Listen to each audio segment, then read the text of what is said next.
welcome to the new episode of View from Luffield. As you know, no Grand Prix this weekend, so we're going to take on Room 101 and see what we'd get rid of if in Formula 1 if anyone listened to us. Which they don't. No. We struggle to listen to each other, even though we sit next to each other. Quick one before we begin, Alpine. Yeah, so for those of you who aren't aware of the news, driver change, first and foremost. Out goes Jack Doohan and in comes Franco Colapinto.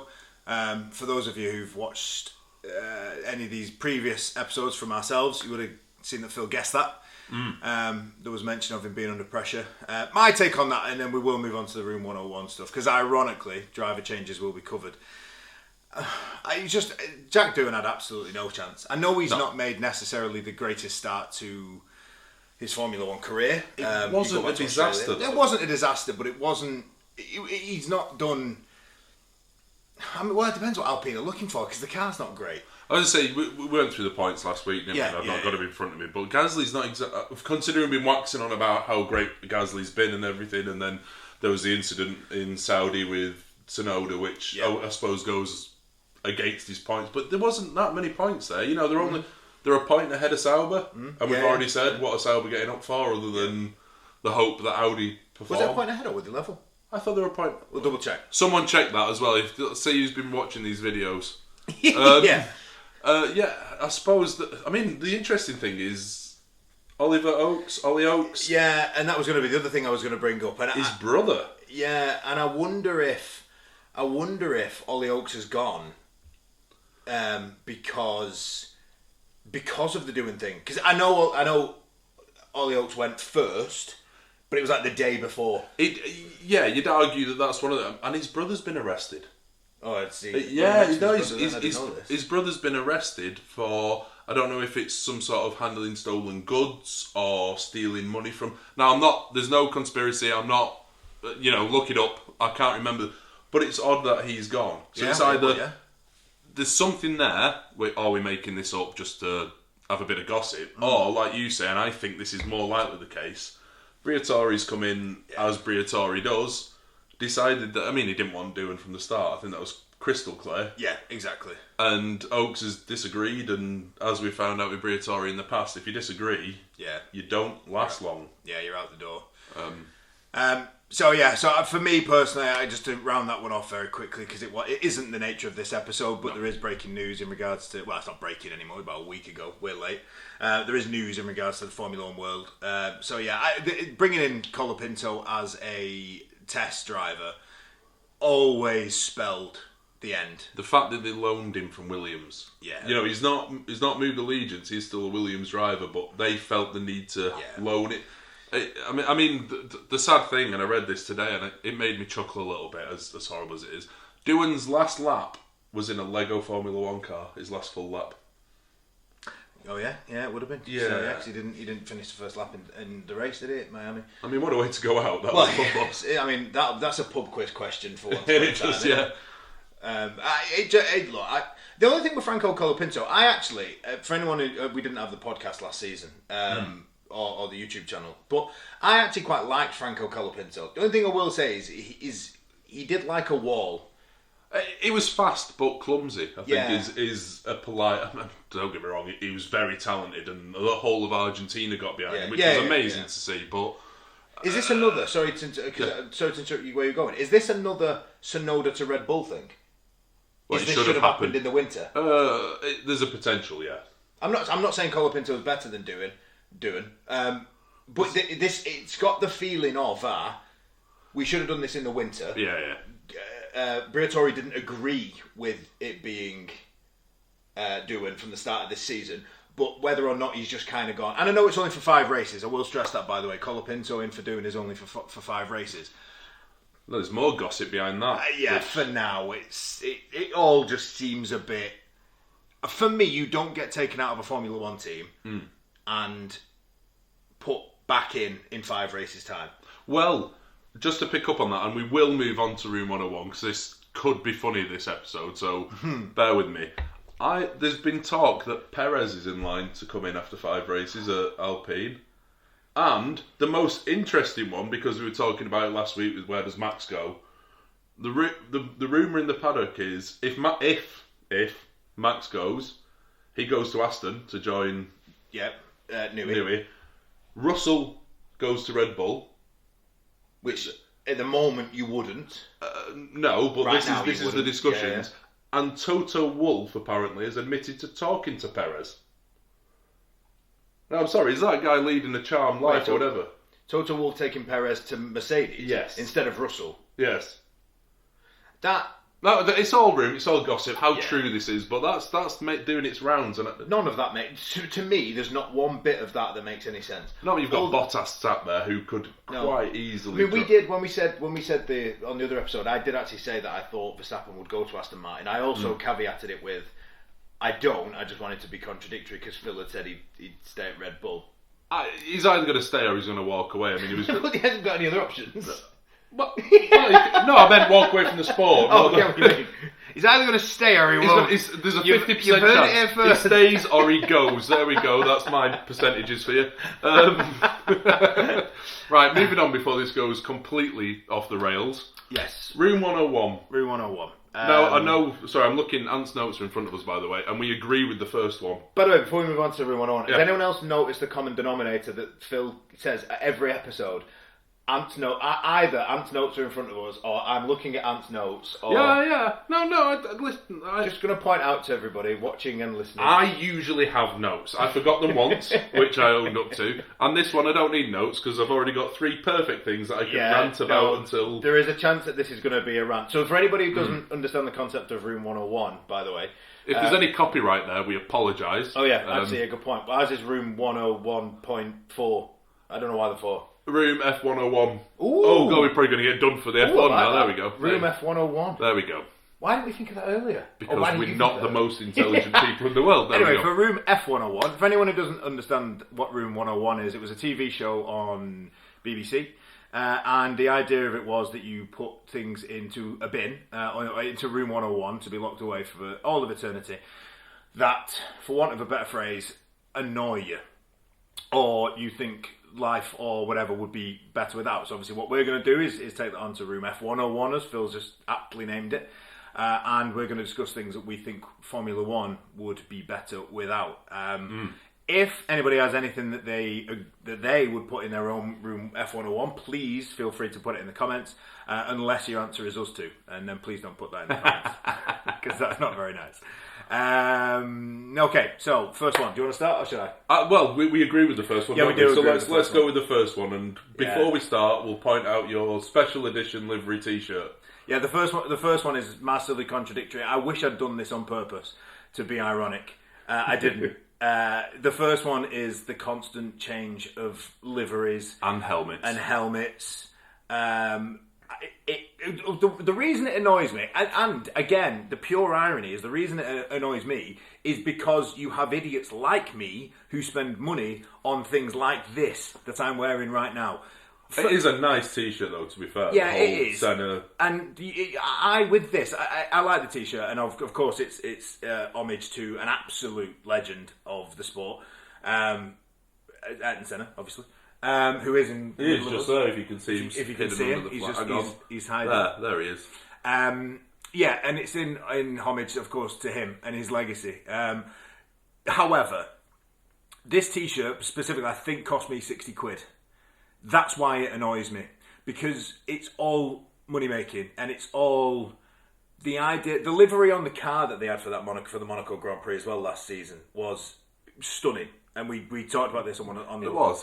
We talked about this on the last episode, that the kings of new liveries last season was McLaren. But it annoys me because people fall into this special edition merchandise and special edition models. Again, more irony for you. There's a model behind me of the chrome McLaren from Maranello, bizarrely. Yeah, sorry, Phil bought it in Maranello is what it means. Story behind that. Bought in Maranello, not from that. But and it's really annoying because you associate this to any other sport, football as an example, right? You don't have teams. In Italy, you do. Teams just wear. Yeah, but that's stupid because it's all money making. You don't have teams just wearing a different kit every week, and when they do, it's normally for charity. The shirt, for instance, isn't sold. So, as an example, turning on as a football fan, Arsenal in the third round of the FA Cup always wear an all-white kit. It is to raise awareness and for the knife crime that happens in London, as an example. Quite why 11 footballers wearing that is going to stop that, I don't know. But they've at least got a positive reason. In F1, it's just done for the sake of doing it. I was going to say, you counteract that to this year especially, which has completely wound me up the wrong way, and Andy knows exactly where I'm going with this, is Ferrari's HP special edition livery in Miami, which was, number one, awful, which it seems to be a running theme with Ferrari at Miami. They promised light blue last year, that Nastro Azzurro or whatever it was, this stunning Enzo Ferrari's favourite colour. What they did was paint the lines a different colour.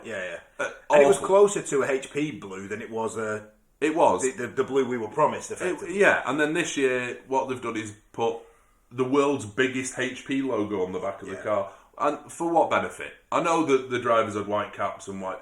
Why? It's unnecessary. Ferrari's red. McLaren... I mean, I could go into liveries as part of my rant because McLaren needs more papaya or orange. It's too carbony. It needs, give us some identity. I'm not criticising it. You have your look. McLaren are identified now as that. Ferrari are red. Red Bull have... They got criticised so much for having the same livery this year, but that's their identity. That's what we see.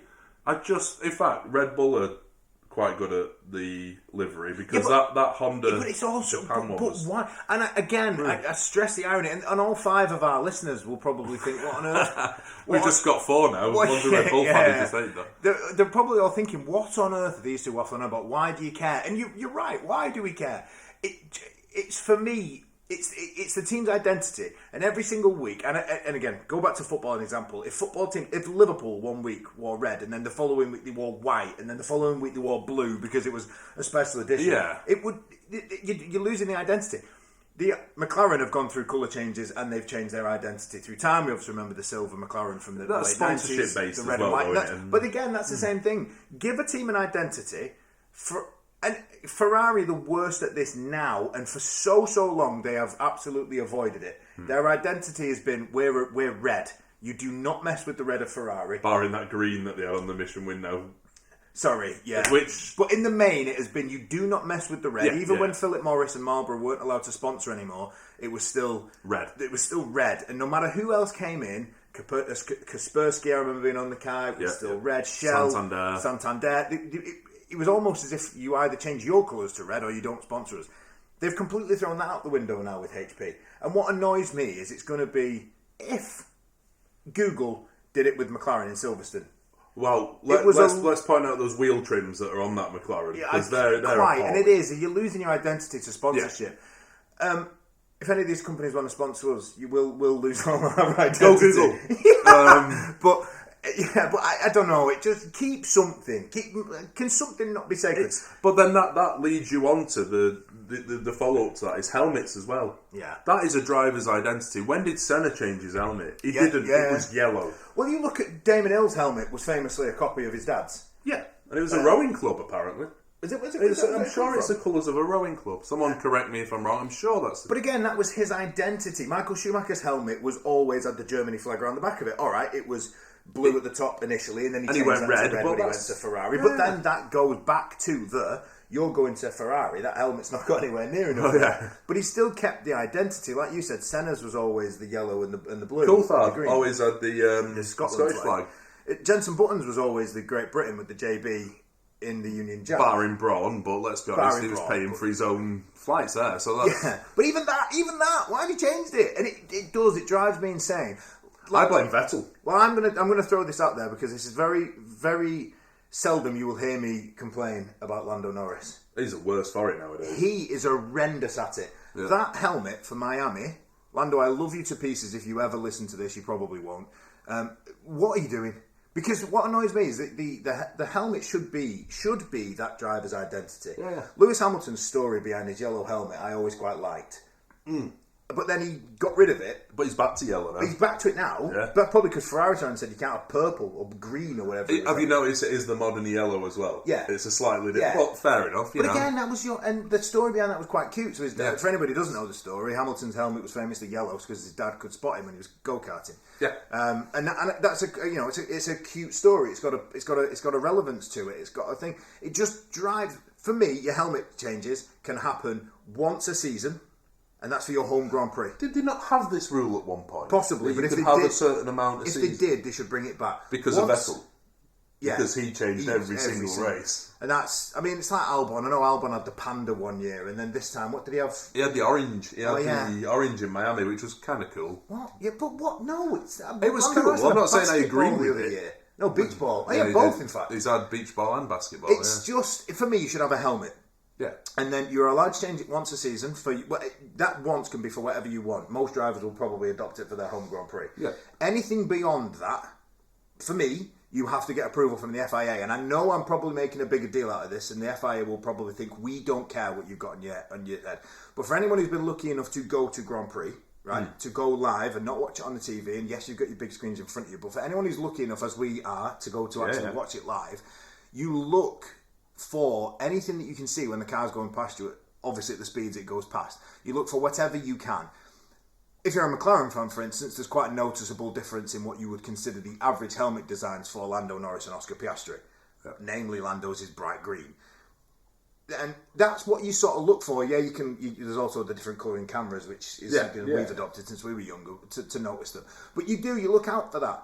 If you don't know that Lando Norris is all of a sudden going to have a disco ball or a golf ball or an American football or whatever, I mean, it's annoying for me, and they'll do it, and then people will. And the contradictory argument to this will be, which will shut me up, is someone will say that they then donate it to charity and it's auctioned off and it's donate your normal one. Quite exactly that. People will still buy the normal helmet. The thing is, they've pushed for, and I massively agree with this idea, is drivers having their number. I think it's brilliant. I thought it was brilliant in MotoGP when they did it. Oh, yes, we've lost the number 27, 28 on the Ferrari, which was always very special, but I like that a driver's identity is his number. So, 16 is Leclerc. Yeah, I must admit, I was against it when it came in, I don't know why. But if you can change your helmet, then why not just change your number? Like, turn up and go, I fancy being number 69 this Why not just change your car? Why don't you just change your team? No, I fancy getting in that car this weekend. Well, no one's going to say that about Ferrari. We'll just have them parked in the garage. Anyway. And I know it's a very, very odd thing to worry about, but changing liveries just at will. The anniversary of Senna's death is something that should be celebrated, but for me it didn't need, and again I understand the contradiction and the irony of the t-shirt that I'm wearing whilst I say this, it didn't need a complete and utter livery change.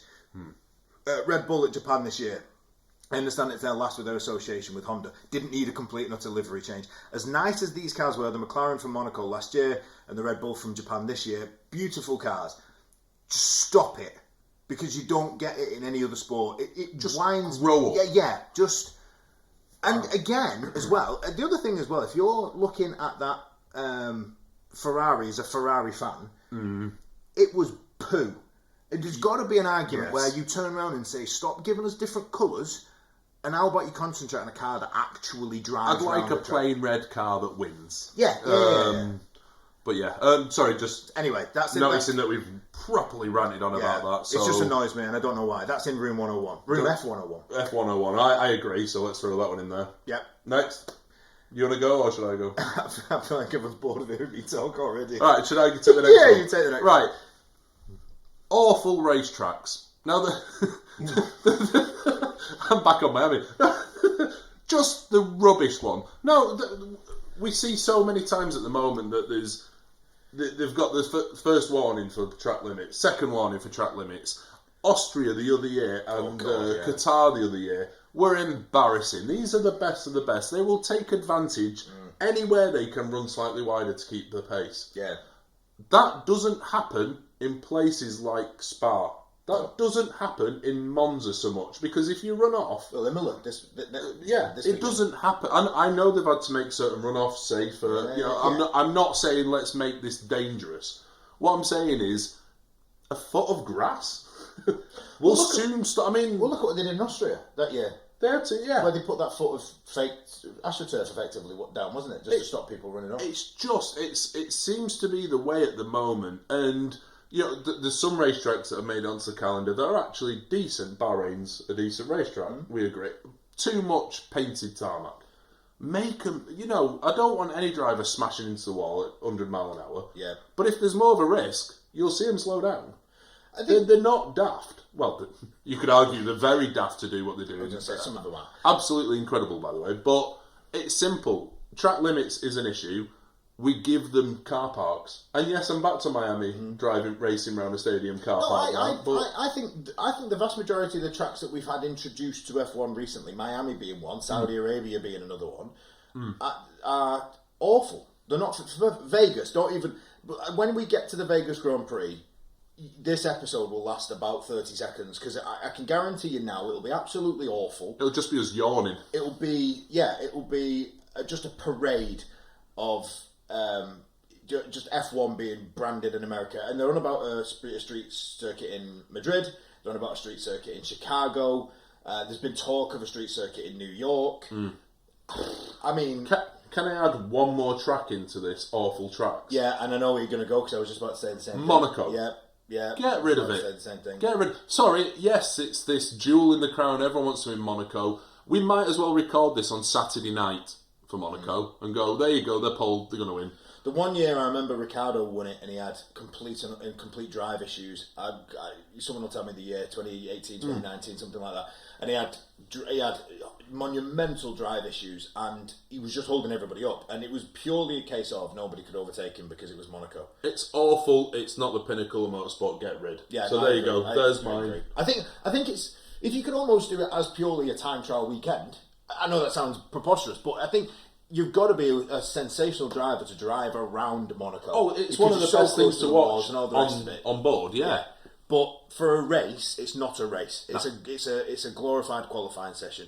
Give us a Saturday, then everyone can go and do the casino stuff and all their arty-farty stuff that they want to do around Monaco. I won't lie, last year, though, was brilliant to see Charles win, even as a Ferrari fan. But no, there's mine. Awful racetracks, and we're guilty of having too many in it at the moment. I 100% agree. Yeah, go back to the days of I mean, there's loads as well. There's loads that have been, and the majority of the ones I'm going to mention will certainly need a spruce up to make them back to what they need to be. But we've seen with Zandvoort, you can bring a track back from the dead. Oh yeah, I want Kyalami back. I want the South African track. I want Magny-Cours. Oh no, because the nightlife wasn't good enough. And this is the point. Yeah. And this is unfortunately the way it's going. What a track, though. This is why we'll start to see places like Belgium go, because it's in the middle of the Ardennes forest. It's nowhere near any major cities. Zandvoort was obviously brought back from Max Verstappen. That was quite clearly obvious. But in a radius to any big areas, it's about 25 miles away from Amsterdam. Yep. So it's nowhere near any sort of area. If you go that way, Silverstone's at risk. Exactly, yeah. Silverstone's the greatest track on the circuit. You won't hear any argument and an opinion of that from either of us, but it is at risk because the way that the sport's going at the minute, all we get granted with is these nonsense circuits. And don't get me wrong, when you're watching the build up to Miami, it was fun, and you see a DJ who I'm far too old to know who he is doing something and playing some sort of music and inverted. And we granted we're all these celebrities. There was one which she called Rose or Rose. I didn't know this. She's done a song for the F1 film on the soundtrack. Oh, she does that song Apata, doesn't she? With I know this because Ella told me the other day. Right, sorry. Okay. There you go. And they interviewed her, and it was clearly obvious that she didn't have a clue what she was there for. I love Martin when he does that, by the way. I do. Just get someone who obviously has no idea and will ask them the questions. And the contradictory argument will be that these tracks like Miami and Saudi Arabia are expanding it to a new. I'll tell you what's another nonsense track, and every time they've changed it, it's not got any better. Abu Dhabi. Yeah. What a lot of Abu Dhabi do. Anyway, so nonsense tracks. That's another one. Are we putting it in room? It's got to go in. If we both agree, then surely everybody's going to think we're making the sport boring again. I'm all for new fans. Bring back the 90s. I'm all Williams v Ferrari. I'm all for new fans as long as it doesn't impact the older fans. He says as an old man. As we take a sip of our cup of tea. Next one then is sprint weekends to go. Again, anyone who watched the Miami episode will know that I started a little bit of a mini rant on this. In their current format, because at the moment they mean absolutely nothing, or the sprint portion of it doesn't.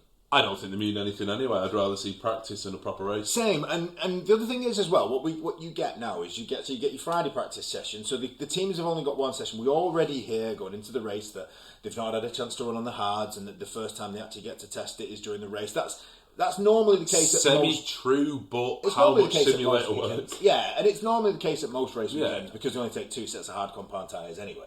So it's normally the case that they don't get to run on them, which is fine. But when you take away, you're given 3 practice sessions at a Grand Prix weekend for a reason. Mm-hmm. To go to a sprint weekend and strip 2 of them away, and then replace them with 2 sessions that they're trying to say are important. If you get what I mean, yeah. It then just completely takes away from the sprint session. So then Friday, we've been at a race weekend at Silverstone where we've had a normal one, the old-fashioned one, with 3 practice sessions qualifying in the race. We've also had the sprint one. I don't think the sprint one had any entertainment for the fans either. No, it was supposed to promote cars on track, so there wasn't any empty sessions as such. But to be honest with you, especially this year, the competition's so close that there is no empty time on track. Yeah. And I think everyone's trying to get the one up. So what's the point of having a pointless race where you can maybe get 8 points? Useless. And the other thing to consider as well is that they're giving us all this sprint stuff and whatever else to encourage that. But then they're also, and for the right reasons, they're also setting in reasons that you have to have a certain amount of engine components, a certain amount of engine parts. You're only allowed a certain amount of chassis during a season. Yeah. You're only allowed a certain amount of tyres over a weekend. And all those restrictions are there for a reason. It's to obviously cut costs. It's to make sure that this doesn't spiral out of control and that your teams that are funded less so, your Williams, etc., aren't completely swallowed up and blown out of the water by a Ferrari, a McLaren, whatever. So it makes sense. It's for sustainability. It's also for the environment. The more of these things you take everywhere, the more CO2 emissions it's pumped because you haven't explored it, travel it. I get all that. But don't then contradict your own rules by saying, but we now want more cars on the track, so we're going to give this. Miami was a telling one, and I haven't liked the sprint weekend, certainly in this format, for a while. Miami was so telling because you had all the weather conditions, you had a red flag in sprint qualifying, which then impacted the sprint race. It just all... the sprint race, which then affected Grand Prix qualifying. Sorry. Yeah. But and you got all this, and all the while it's just putting so much toll on the drivers, and people can sit there and say they get paid millions of pounds a year. I get that, but name me another sport where you're risking your life every time you go out onto the... No, there is that. It's not just the drivers. If you're talking... don't get me wrong, I know the mechanics aren't short of pocket, but the effort the mechanics put into, they leave their family behind for almost 6 months at a time, you know. Parc Fermé reopens again after the sprint race. How many drivers walk in and go, I don't like that, let's change everything? It's, like you say, the stress on the drivers is one thing. The poor mechanics who either have to rebuild something that's been smashed up for the risk of 8 points, or having to do complete setup changes for... It's a waste of time and effort. If you want some cars on track, then say that you have to have a junior driver in every practice one. Not just twice a year. In every practice one. You can flip between drivers, whatever, but there will always be a car on track then. Because they'll have to, because they'll want the exposure. Exactly. Right. It may be given, I'm not saying take a full chassis, because then we're going down the argument of, well, they've got a T-car. But why not allow them an extra engine, so they can have some can run some different tyres. You know, say, right, we're going to put, I don't know, someone in... Arthur Leclerc in for Charles. So to give Arthur a separate set of tyres. But say to Charles, you can't use the same amount because you're missing a practice, so we'll remove 2 from your allotted tyres. But then Arthur gets to run whatever tyres he wants. I know there's going to be an impact, there's going to be CO2, someone's going to say I'm killing the environment and the tree's going to die because I've just said this. But there's better ways to... It improves the sport. I'm kidding. There's better ways than the sprint race. I agree with you. Throw it in. I'm sick of them. I never want to see one again. When's the next one? I don't know. No one cares, do they? That's the point. That is the point. That is the point. No one cares. It's for 8 points. No one cares. And what actually, the last thing on sprint before we drop it, even the commentators are saying They don't care because qualifying is the most important thing. So we're now at a point where even the people involved in the sport are basically admitting, qualifying is more important. Something you don't get points for is more important than something you do. The fact that they don't even stand on the podium after the race kind of says, even the FIA kind of go, yeah, it's a semi-win. Yeah, and to be fair, they even say as well, like, Lewis Hamilton has not won a Grand Prix in a Ferrari. No. What was the point in having one? Because Exactly. he's won half of one at least, or whatever you want to refer to it as. He's won a race. Yeah, why not give him 12.5 points? Because he raced half the distance. Yeah. Anyway, It's the nonsense. stupid, get rid of them. And the other thing as well with them, because there's no mandatory pit stops, everybody then just goes straight into tyre management mode. So therefore, there is no racing. Yeah, get your position and then just Yeah, start that and that's thing. the point. You've got 20 cars on track, or 19, or whatever it might be. But they're not doing anything because they're trying to preserve tyres. If you're Was that 19 cars on track a dig at Leclerc? It was, man? yeah. Fair enough. Just nonsense. Get rid of sprints. Yeah. Crap. Next. Is it my turn? It is, yeah. Oh, I'm going to send the cat among the pigeons now. Don't say Hybrid McLaren. engines. Oh God. So he's already just said about killing the environment, and now we're going to do it a bit more. I think... No, hear me out, right? I've got a valid reason for this. Next year, these new rules come in. Right? The cars are supposed to be smaller, lighter, blah, blah, blah, blah, blah. Now, I'm... That Daft Punk song? Yeah. I had a better, smaller, lighter, faster. I drive an electric car. You drive a hybrid car. Yeah. Company imposed. Not for tax purposes. Oh no! We want save them trees. The tyres that Pirelli are bringing, they're going to kill. Excuse me. The weight of them alone is unbearable, especially the full electric. Now I know they've not gone full electric yet, but we want to make these cars more nimble. They are huge things now. A Formula One car. Yeah. They were way better when Senna was manhandling, a manual gearbox. Now, we don't go back to that. I'm not saying that all technology is wrong. Formula One is the pinnacle of technology. Formula One has brought so much to road cars, traction control, automatic gearbox, all the clutch work. Everything comes from Formula One. So I'm not saying it's a bad thing. What I'm saying is we're not sure hybrids and electric cars are the future anymore. A lot of people have said that. There is a Formula E that's quite successful if you like listening to a DJ play music whilst cars whir around the track like knackered washing machines. That's fine, we've got that. But they want to use more battery power in F1 next year. Now, I defy anyone, after this, go on YouTube or any search engine, listen to... This is on YouTube, so you can say YouTube. Go on YouTube and listen to it, subscribe. Listen to a V10 Formula One engine. FYI, before you carry on, if our viewership goes down from 5 to 3, bring it. No. Go listen to a V10 and then listen to the V6 one. But now I know it's for the good of the environment, but synthetic oil came from Formula One. Why can't we use synthetic fuel? Why can't we make it less emissions or emission free? Then the technology that's on the road now, because there's so many engined cars. They're not entirely sure that electric is actually the way. It's not. Why can't we develop something that saves the environment by using the technology that we've already got? And if it brings back that massive V10 roar when all the cars bark past you, I always used to joke when we were younger that if I was going to go deaf, Silverstone was the last thing I wanted to hear. Nowadays, I can turn around. Be the reason as well. I can turn around and talk to you at Luffield whilst the car's going. I don't want that.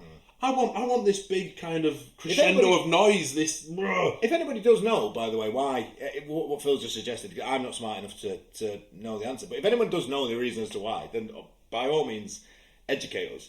Because I'm with Phil. I think this isn't necessarily the way to go, and I think because of the weight that the hybrid engines have been put in, it means the cars have to be wider to distribute it more, which is then causing racetracks like Monaco to become nonsense because the width of the car can't. Formula 2 overtake everywhere. Now they're a narrower, lighter. F1 struggles, and I genuinely believe if you want more of a show, put the big V10s back in. Make them environmentally friendly. I don't know how. Unfortunately, I'm not that intelligent. If not, I'd have been making a lot of money. Yeah. But let's go. Vettel's doing the thing anyway with synthetic fuel. He keeps running Mansell's old Williams around with synthetic fuel in, so it's doable. It's workable. Let's do that. Then we're not digging up dinosaur bones to go racing. We're doing something good for the environment. I mean, I know that's strictly true. I just wasn't expecting you to say. I'm straying everywhere now. I'm getting passionate. But there you go. I know it's for the environment. I don't like it. Not the environment. I'm a big fan. What I'm saying is that there's other options. Let's explore them. Yeah, I do agree, and I think anything that brings back that painful headache for 3 days after being. Oh god, yeah, you used to dread another car coming through by the end of the weekend. That's what we want. Do you agree then? Am I allowed to get rid of hybrids? I feel like this won't go well. I don't necessarily. If we could find something that was as economically friendly, but have that veto. That's the point, because I think we also have to consider that if it wasn't as economically friendly, we would have less races, and therefore we would see less of the sport we love. So, how do you recycle a battery though? Because that's the issue we have with all these batteries. They have them things in Tesco, don't they? Oh, what, Ferrari just pop by and drop them in? Yeah, he's done with his. Right. You can just do that. Well, maybe they could vote for the next charity whilst they're there. Yeah, and get some blue chips. Maybe blue chips. Oh, that'll be all over the back of the Ferrari next weekend. Anyway, there we go. That's my 3. Whether you agree or not, please add a comment if you want. And if you don't like anything I've said, feel free to add a comment. There'll only be a slight argument between us. And educate us if you can. Genuinely educate us if you can. The last one from me, and then we will put an end to this Room F101 episode, is, and we mentioned this at the start because we mentioned about Franco Colapinto coming in for Jack Doohan. We've already had the swap between Tsunoda and Liam Lawson at Red Bull. Driver changes. I think the Lawson-Tsunoda one was too soon. Well, no. It wasn't. It was done. It was too late. It was too late. But it was too soon. Yeah, It was too late. It should have been done in the winter. It was too soon to have done it this season. That, for me, and again, the Colapinto doing one, we also said at the start of the episode, it was that one that should have happened in the winter. It didn't, so to do it now... It's still only 6, right? You're a quarter of the way through. Yeah, quite, and that's my point. And then now you're going to give him 5 races, for Colapinto. God knows what will happen after that. If what Phil mentioned before about the rumours and Perez and Russell and everything else that Phil mentioned. Yeah, bizarre. Drop that though. Regardless of that, he's been given 5 races. Yeah, so there's an argument to say. So as we know at the minute, Colapinto will come in for those 5 races, and Doohan will come back. Is on the cards. And his 5 races Silverstone? Will Silverstone be the last one for Colapinto or the first one back for Doohan? Last one for Colapinto, I think. So it'll be around at the time. So effectively, Doohan will be back following Silverstone as it stands at the moment. That, of course, will definitely change. For me, I think the other thing is as well, you set out at the start of the season and you say, this is our team. So, McLaren at the start of the season, I'm picking on them because obviously I'm a McLaren fan. They said at the start of the season, Andrea Stella is our team principal. Yeah. Oscar Piastri is one of our drivers, and Lando Norris is one of our drivers. They have always said they don't have a role, but let's say it started with Norris as 1, Piastri as 2, just for the sake of argument. It's definitely changed at the moment. Definitely changed, but there we go. But that's how they set out at the start of the year. Now, if that doesn't work, you can't. Again, and I've done a lot of comparisons with football today. But again, you compare that to football. You have the transfer window in the summer in the summer, so it runs from the 1st of June till the 1st of September. It normally is. If you get to the 3rd of September and you don't like your striker, you can't just go and get another one. Tough. Yeah, you're stuck with that until the following transfer window, which in football terms comes in January. It's the winter window.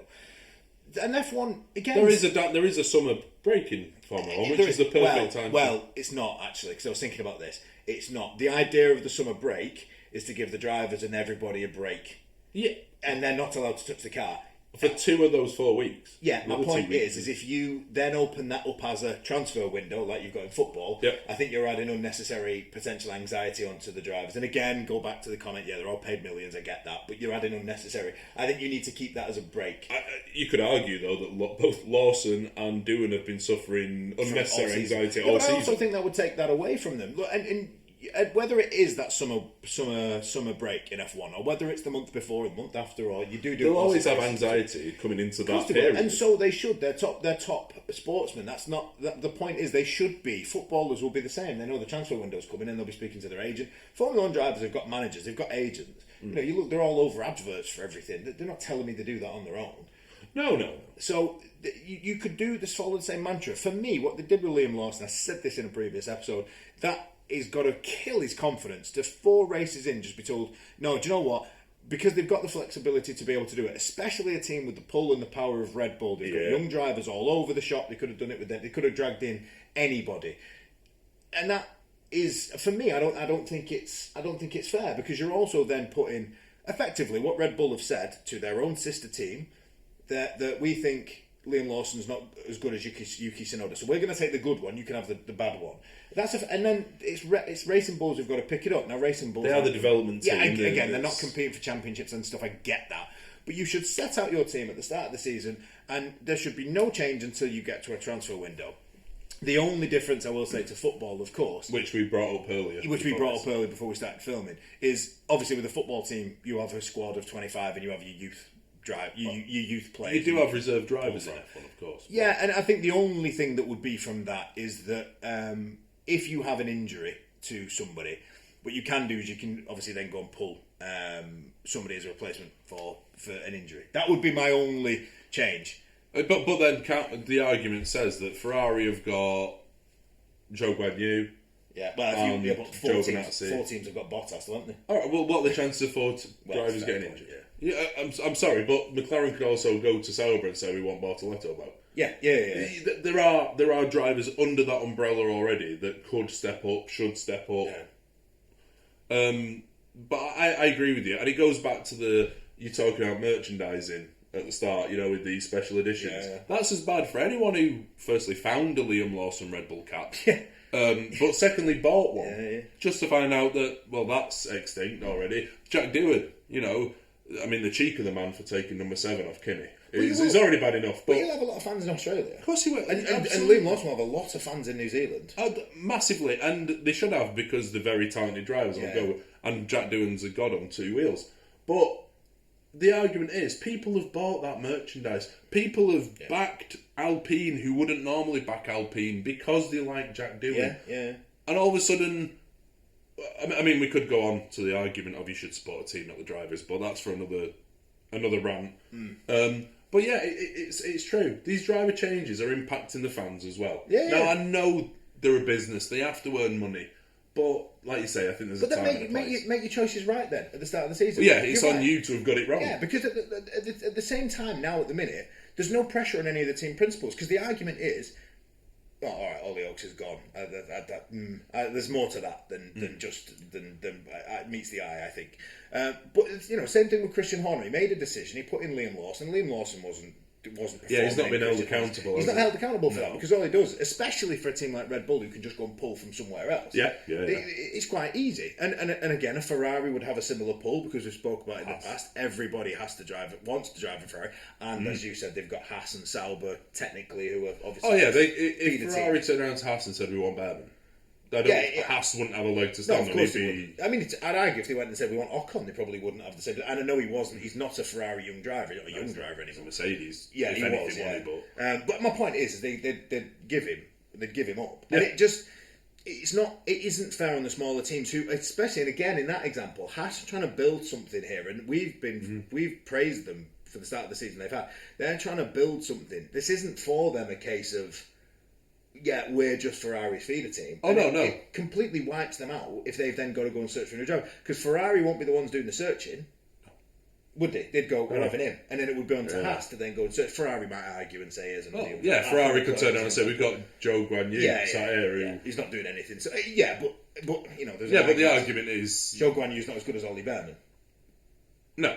So that's unfair on Haas. So for me, driver swaps, it's nonsense. We're 6 races into a season. We've already had 2, 3 if you count the Tsunoda Lawson one as a double swap because so we've already had 2 or 3 swaps this season. I think it's absolute nonsense, and that is another thing that I think they should put in Room F101 because I don't think it's fair. And you should, as a team principal in charge of a team, you should live and die by your decision. And if you balls it up, it's your own fault. I'd say, look at other sports, for example. If you buy a crap striker in football, you're not allowed to just go and get another one. Well, you are, but you have to wait. Yeah. So that is for me. And they should also consider some sort of compensation, maybe, for the team that you're taking them off. But there's too many teams. Bizarre with the Red Bull and racing. Because the Red Bull would never pay. But someone else would have to. But maybe that's a bad idea. But make it in a window. And it would also add a little bit of jeopardy because you could come back. If you remember on the F1 game 23 and 24, they did driver changes and they did them halfway through the season. And they did it in a football transfer window sort of thing. So you'd come back the next race after the window and you'd have 4 drivers that weren't in the right car or whatever. And for me, it would add to the excitement. You go into that window, bit of rumour, bit of something for people like us to talk about. Yeah. So, yeah, get rid of driver swaps. Stop just doing it at the drop of a hat, because you're not... Liam Lawson could have been given till the summer and could have absolutely started to perform in that Red Bull with a bit of time. But we will never know, because 4 races, 3 races, whatever it was, is nowhere near enough. No. And Jack doing the same. I will. What can I eat on live on one? Well, not live. Your notes. I'll eat my notes. There you go. I'll eat my notes if Jack Doohan returns to Alpine. Just timestamp that 44 and 53 seconds on. Yeah. I will. Yeah. But anyway, that was Room F101. Bizarrely, we've agreed with each other for all 5, which is a first. We might have upset a few people with the environment. Well, I might have upset a few people with the environment comments. I apologise, but that's how I feel. And so stick around, because next race we will be covering will be Imola, and that is, we're recording this on Monday the 12th, so that is this weekend. And we'll have another episode up for you next week where we discuss it. Just to keep you a bit of a reminder on the predictions, I've gone for Max Verstappen to win this one in qualifying and therefore win it in the race, and Phil has gone for Oscar Piastri to do the same, because there will be no overtaking. So we'll see you for Imola. Thank you for tuning in, thank you for watching, thank you for listening, and we'll see you in Imola. Thank you.